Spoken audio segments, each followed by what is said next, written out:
I started in December 2006. How did you get into there?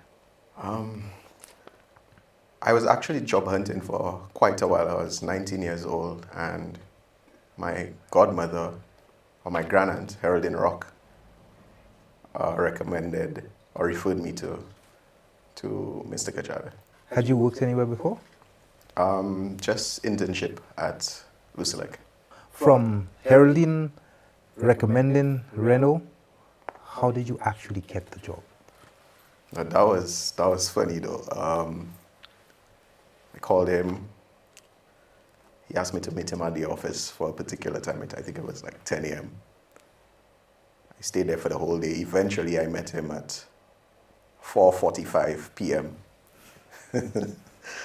And he took me to his office, and we actually had an interview with his foot on the table, on his desk, I should say.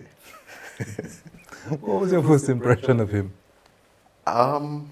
I couldn't believe he was the founder of the company, to be honest. He seemed so down to earth, and the way he was dressed, just the text, he was just rough around the edges, to be honest. And I was expecting someone, a little more fine-tuned to be. I started as a data entry clerk in the equipment rental department. Mm-hmm. What did that entail? Lubricants for the equipment. Basically, it's a whole listing of the equipment, locations, who they work for, and you have to record everything. So on a daily basis, I'll have to call operators, follow up on the operators, make sure they get the ticket signed so we could invoice, fuel, monitored sheets, fuel reordering for the equipment. But it was very, very tedious, to be honest. How long did you stay in that department? For 3 years. In data entry? Yes. Boring, huh? Yes. Where did you move from there? I moved to the concrete department. I started off as a site technician. Why did you decide to move you to concrete? I guess Renault saw my potential. And since I had a construction background from SAFA, he figured, you know what, I'll be better placed in that department. The biggest challenge in those early days for you, you were the greenhorn. So what were the challenges for you? Getting the operators to, how should I say it? Getting the operators to work with me, basically. Because you'd be calling a guy while he's at work on a machine, and he'll be like, yo, you're disturbing me, what you calling me for? And that was very, very difficult, to be honest, when I first started. I felt like I could not get the task done as it relates to that aspect of the job. How did you work around that? I had to personally meet every operator that Renault had and explain to them what I'm doing and why I'm doing it. Because they're seeing this young guy just calling them, asking them questions about their job. It's like everybody's not receptive to them being questioned on the job. Before you, was that department very active? I have no idea. At the interview, Renault said he'll make a job for me. So I'm thinking to myself, well, this post was probably not available. And he created a job just for me because of the referral I got, I guess. Tell me about your move to concrete. I was very enthusiastic about that, to be honest. Site technician, driving everywhere, measuring decks, giving advice. Run me through a normal day when you move to concrete. Started off very early, like 6 o'clock I'll be out the house, looking for potential customers. So I'd be following a truck loaded with bamboo to see where it's going. So obviously, if it's loaded with bamboo, you know it's a construction site it's going to. So that was part of my MO. Yes, to get to sites, and it was fun. When we get there, started off at 6 o'clock in the morning. Sometimes I leave work after 8. So we'd measure, quantify, quote, get back, deliver the quotes to the customers, discuss it with them, find out if we could give discounts, all that, what their budget is for that job. And then in the evening, we'll prepare reports that we have to send out, because on a daily basis, you have to list everything that you did for the day. Yeah, so we had to submit that report daily. So, we'd find ourselves leaving the office very late, getting that done. The homeowner would have had a budget and would not have catered for your services. How do you sell your boss's products? How do you infiltrate and outsell or tweak that person's decision? All right, so our sales strategy does not, how should I say it, bring down the competition.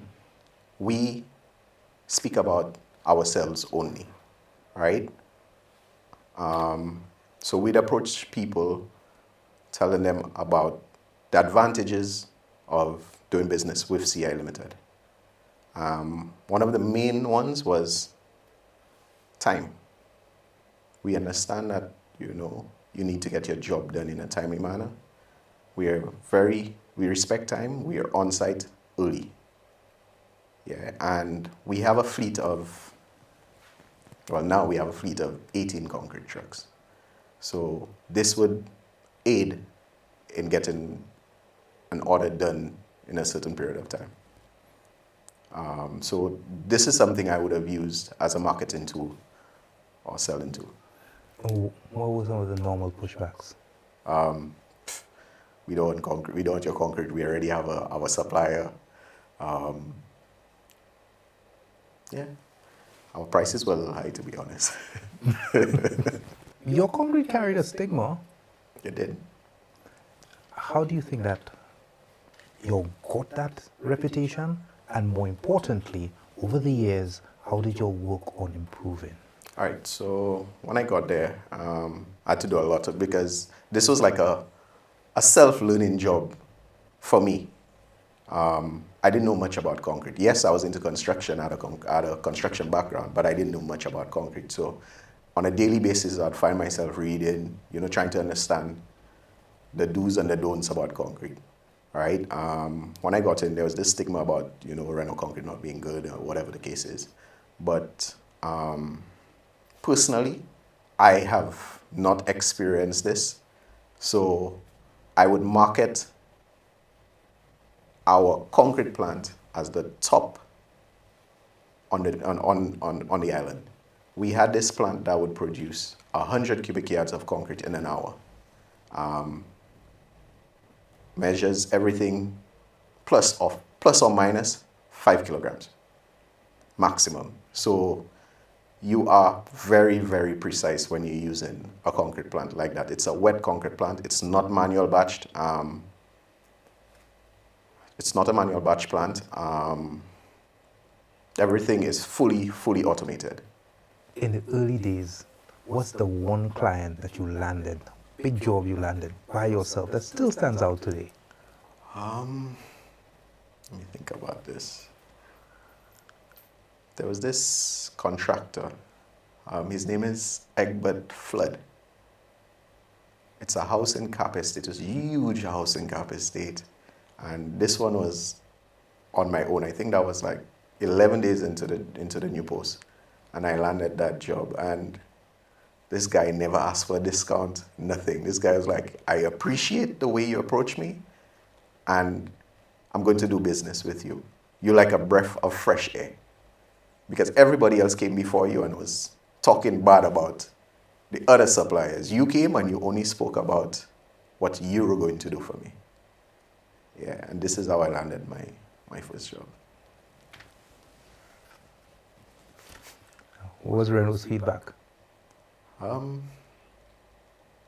called him, I told him. It's like, oh, yeah, Mr. Flood. Hi. Nice to have him on board, though. And then that was it. I was like, what? That's it? I felt so accomplished, and Renault was looking at us like, oh, just another day on the job. So sorry. It's heavy equipment, and those trucks are huge. You cannot just bring a truck on site and you don't know how you're discharging concrete. Concrete has a lifespan. So if you're wrong about this, guess what? You might have to discharge that truck, throw that truck somewhere, or try to see the product. Has that ever happened on your watch? Only during breakdowns, to be honest. Tell me of the move from sales representative now into the manager's role.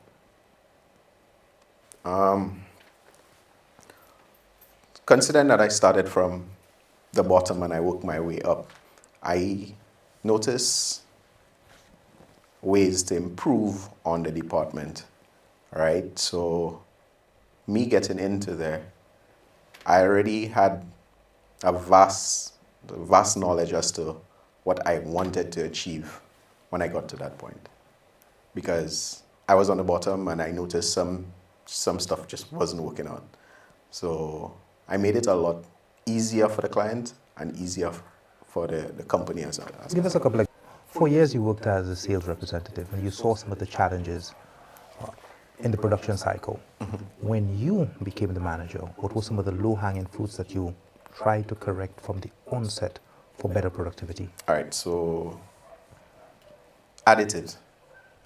When we first started, additives it was like a new technology for concrete. So it's something that we was not using at the time. But since I strive on improving the product, I did a lot of reading on the new concrete technology out there, and I noticed that stuff like plasticizer could increase your strength and not compromise. It could increase your workability and not compromise the strength of the concrete. Most people would just say, buy Saglo. That's something you'd hear on a construction site every single time. But actually, water is like poison to concrete. You actually need it for it to get the workability, but too much water is a poison to concrete. It will actually weaken the strength of the concrete. So additives improve the quality of the concrete. So this is something I was always pushing for, to get additives. Retarder. So a long distance travel, say you have an hour and a half, or could be less than that, anywhere up in the north, you have traffic to deal with. So naturally, the amount of time in between batch time and on-site delivery, it would extend. So a retarder was necessary. So I convinced Renault to purchase the plasticizer and the retarder. So, we could just supply a better product and a better quality product, I should say. There was work all over the island, to be honest. And there were certain jobs that we just couldn't get our hands on because of the location of the concrete plant. So it was always discussed that we needed another concrete plant, preferably in the south. And eventually we got that. Then they had that problem with traffic in the north. So batching in Cul-de-sac to come up to Cap Estate would be very, very difficult, since concrete has a lifespan. And even with retarders in it, it would still create a problem because of the amount of traffic you'd have to deal with before you get to the delivery location. So this is how this plant in the north came about. You need less trucks because it's right there in the north, as opposed to in Cul-de-sac, where you just do a regular delivery of 45 yards in the north, you need about 5 trucks to do that delivery. In the north, you just need 2 to 3 trucks to get that done. You have several moving parts. The production of the concrete, Yeah. the vehicles and equipment, and your team members. Yep. Which is the most difficult to manage?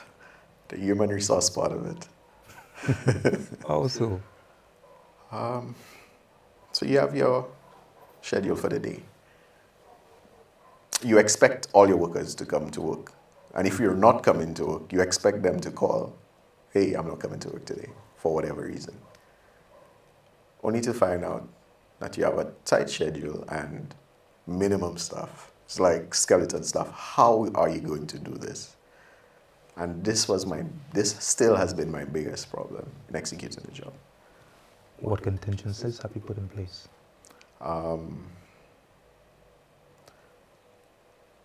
Well, all right, let me just explain this. There's a dump truck section now. Well, it's always been a dump truck section. So concrete takes priority over the dump truck department. So in a situation like this, I don't have drivers. I request drivers from dump trucks. So they just do a transfer of drivers just to get the job done. Once we're done with the job, they go back to their regular stuff. But it creates difficulty in executing, or for everyone to execute their daily task. Well, if I take dump truck drivers and I put them in concrete, what happens to the work that the dump truck drivers were supposed to have done? So it's difficult getting drivers here in St. Lucia as well. Over the years, tell me one of your more difficult sites. Nobody could have gotten this one then. So that was actually the last sport job. Mm-hmm. Nobody could have gotten this one then. Alex calls me again. Ron, I have another difficult job that I want you to see. I'm like, wait, what? Your house? He's like, no, something at Lesbos. Come now. I'm like, okay, no problem. Came on site. I'm scratching my head like, how am I going to do this one? Once again, I just went away from everyone and I just analyzed the top of the site and everything else. I'm thinking to myself, yes, Ron, this is how you're going to do it. So it's like, and then I call Alex. Hey, Alex, I figured out how I'm going to do this. I need your excavator though. It's like, sure, well, use it to do what you want. I'm like, okay, no problem. I'm here cutting into the hill at Lesbos just to create another platform for this pump to set up. But the platform wasn't the easy part, you know. The trucks reversing with the weight is the difficult part, because when they're reversing down a hill, the weight transfers to the back of the truck and the front of the truck pop. That was the difficult part of that job. So I had to create it in such a way where if it pops, it's a straight line to get to the concrete pump, which means that those guys will not have any control on their front wheels, basically. Ron, when you decide to take these kind of risks with Renault's $1 million equipment, what does Ray say? Most times he doesn't know about it, to be honest. Well, now he knows. Yeah, most times he doesn't know about it. But yeah, I mean, I use my judgment when it comes to stuff like that. Decision making is critical in a post like this. You need to be certain as to what you're doing and how you're doing it. You need to pay a lot of attention to detail.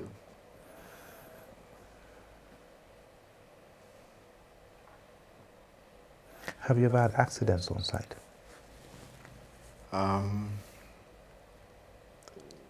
Last year I had my first major accident on a site, well, en route to the site. What happened? I don't know what happened, but I got a call that one of our trucks flipped. And that was practically the first ever major accident under my watch. Despite all the difficult jobs that I've done, that was like, I actually played this one no mind, because to me, it wasn't a difficult job. And when I got that call, naturally, my heart just started racing. I was really concerned about the driver in that situation. Yeah. When I got there, he was already rushed to the polyclinic, so I just left all the equipment there and I just followed up on my driver. Was it a dangerous site? Was it soft? Was it muddy? Was it driver error? That I can't tell because I wasn't there. I have no idea what happened. Drivers, well, the people who were watching said the front wheels of the truck were about 4 feet in the air. So I couldn't understand how that happened. considering that we had supplied concrete for that development. When they were constructing the development, we had supplied concrete for all the infrastructure there, roads, drains, everything. And only to find out everything went well up until that point. Someone is constructing a home now, so it's like, yeah, you're so used to this. It's like you don't even pay attention to this, and this is when it actually happened. How many members are on your team? It's a good question. Probably we have about 30 of them within the three concrete plants. And there are times when you have to fire people. Yeah.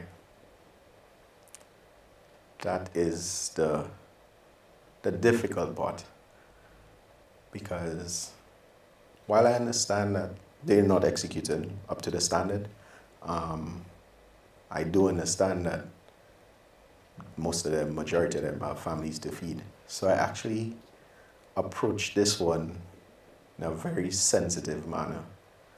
I almost try my best not to. So I'd come up with action plans to see how we could improve on whatever issue that we're having before I could actually resort to the last option. Like what?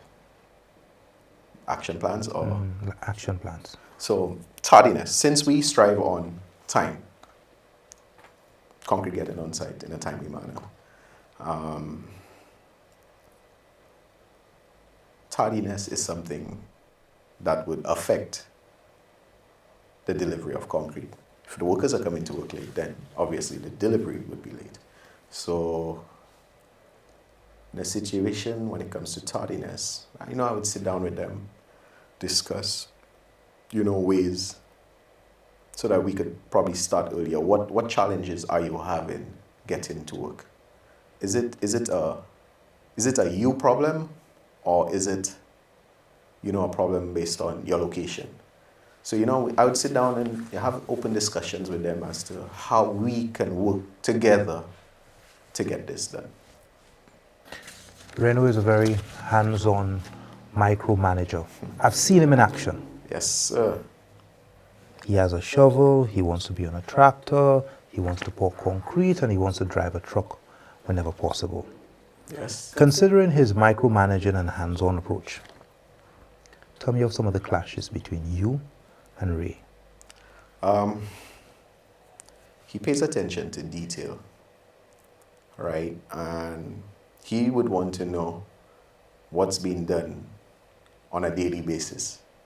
I mean, it's a lot being done on a daily basis. It's really difficult for me to explain all what needs to be done on a daily basis. And this has been my biggest challenge, because with a micromanager, they pay attention to detail. And I totally understand that detail matters in this department, especially. There's no room for error in this department. However, I have actually incorporated his micromanaging approach into my management style, because he has proven to this point that it's working, or it has worked. So I actually mentor Reno and his style.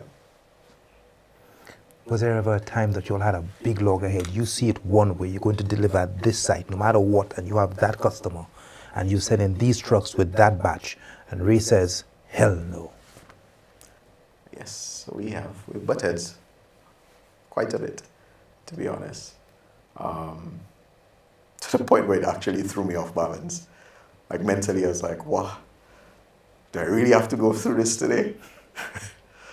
And, as anything else, I mean, you feel this way at the time, and you just give it some time, and soon enough, the water will clear up, and you'll reason and you'll understand what he's trying to achieve as well. So it's a balance between what I'm trying to achieve and what he wants. That's where majority of the arguments stem from. But I mean, at the end of the day, I work for the man, so I need to strike a balance, or most times do it as he would prefer. Was there ever a time you wanted to walk off Reynolds' job? Oh, a few times. After huge arguments, yeah, I actually just left and went home just to get a clear mind. What was the best thing about working with him? Oh, he motivates you. Reno motivates you. With his style, he motivates. When you see a boss hands-on like that, you practically want to pick up a shovel. You practically want to get it done with him because he encourages you. He really does. How do you manage people who are, in many cases, so much older than you? And they've been with the company much longer. Here comes this little 20-something, 30-something year old telling them what to do. I'd literally have to hang out with those drivers to build a bond. And I would approach it like a friendship more than a working relationship to make it work. Because those guys were so old, they would be my father, to be honest. And passing on information to guys who are older than you, it's a little difficult. They have it set in, they're set in their ways. And then they see like, this young guy wants to tell me what to do. So it's like, I was thinking to myself, how do I get to those guys? How? Yeah, and then I started by just creating a friendship with them, and then next thing I know, everybody was on board with it. The rumor mill says Renault does not pay properly. Are you compensated fairly for your 17 years of work, the 30 men that you manage, and the multi-gazillion-dollar business that you run on behalf of Renault? I think that my pay is fair, to be honest. And that's one thing that I'm thankful for. So now you could just ask Ray for if you want to increase, like now is the time, the whole world watching. To be honest, I've never asked for an increase. Never. You rolling in money like that, bruh? Well, he's there seeing everything that I do. I mean, my work speaks for myself. Well, it speaks on behalf of me. So when you see my work, it's a representation of me. So I don't think I need to go to you to ask you for a salary increase when you see what I deliver on a daily basis. And Renault has always been fair. Always. Where do you see yourself 10 years from now? There's talk about me managing concrete regionally. That sounds very difficult, to be honest, but that new challenge, I'm kind of looking forward to it, to be honest. What would be your advice to another young person, considering where you started, where you are currently, and your trajectory for growth? What is your advice to the next young person working in the quarry, working at SNS, in a startup business? What would be your advice to them considering your growth path? Your work ethic really matters. You need to stick to your goal, stick to your plan, and work hard and consistent at it on a daily basis. Even if you feel like, you know what, I wake up on the wrong side of the bed today. Trust me, drive yourself out of that bed today and just go make it happen.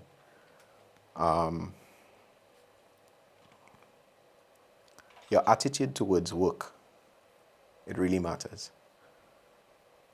Your attitude towards people matters even more. How you approach things. You just need to get this positive mindset. Even if it's difficult, yeah, you know it's difficult, but tell yourself you'll find a way around it to get it done. What I've learned from Renault, to be honest, Renault has this mindset that whatever he puts his mind to, he will do it. And seeing that and me mentoring him, I noticed this is actually the right attitude towards anything. You want to do it? Go get it done. Reno flies a helicopter. Pretty certain now he's probably a bit rusty, but he flies a helicopter. He would operate a pump. He would operate one of the hardest equipment in the world to operate, a grader.